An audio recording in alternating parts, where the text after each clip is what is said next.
Hey, what's going on, everybody?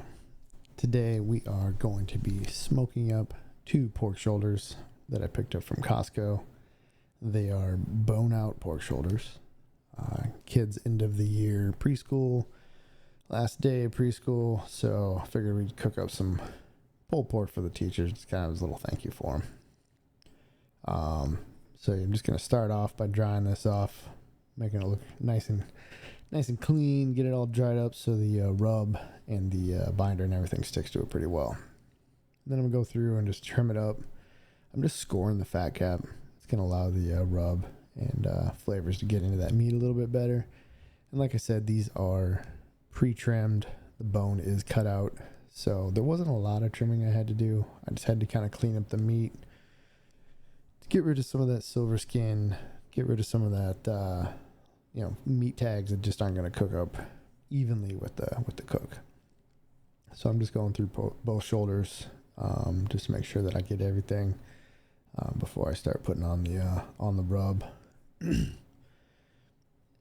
And yeah, you can see here just getting this one's a little bit messier than the other. You can see with that bone out, it is a little bit trickier to trim up, so you just got to be careful. And then for a binder, I'm going to start using some yellow mustard. It's a good binder, pretty standard. And you just rub it in, make sure you get all the little nooks and crannies.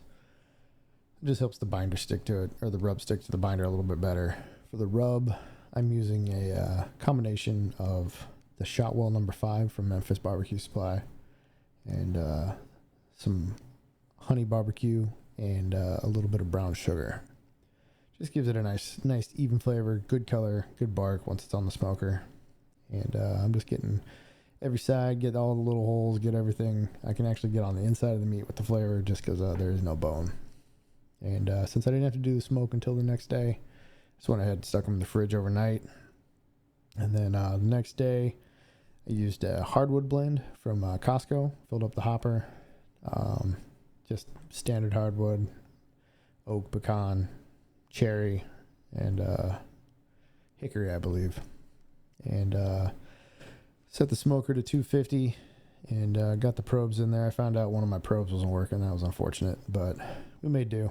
And so I stuck those in there and let them sit. They sat in the smoke for about 8 hours at 250 and till they got to an internal of about 160 degrees. Once they got to that, I went ahead and made a little full bed for them, 2 layers of foil.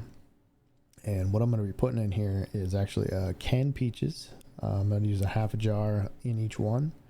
The peaches and the syrup just go in real nice. They make the pork real sweet, make it taste real good. And then I had a little leftover rib candy, Mango Habenero. So I'm using what's left of that to split it up between the two. Just gives a little bit of heat, nothing too crazy. Then the kids had a couple of extra juice boxes. I'm just using those, get a little more moisture in there. Wrap them up tight, put them back on the smoker. They were on the smoker for about another 5 hours until they were just tender to the touch. Pulled them off and stuck them in the cooler. They sat in there resting for about 2 hours until it was time to pull them.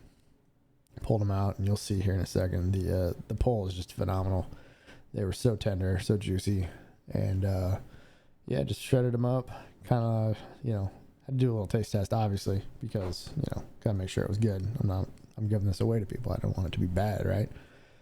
So went ahead and shredded up both of them. Kind of let them rest in the juice a little bit more. Just adds a little more flavor to the meat. And dumped off some of the excess. Wrapped them up. And took them into the school. Heard it was a hit. And everybody loved them. So glad that worked out. And hope this helped.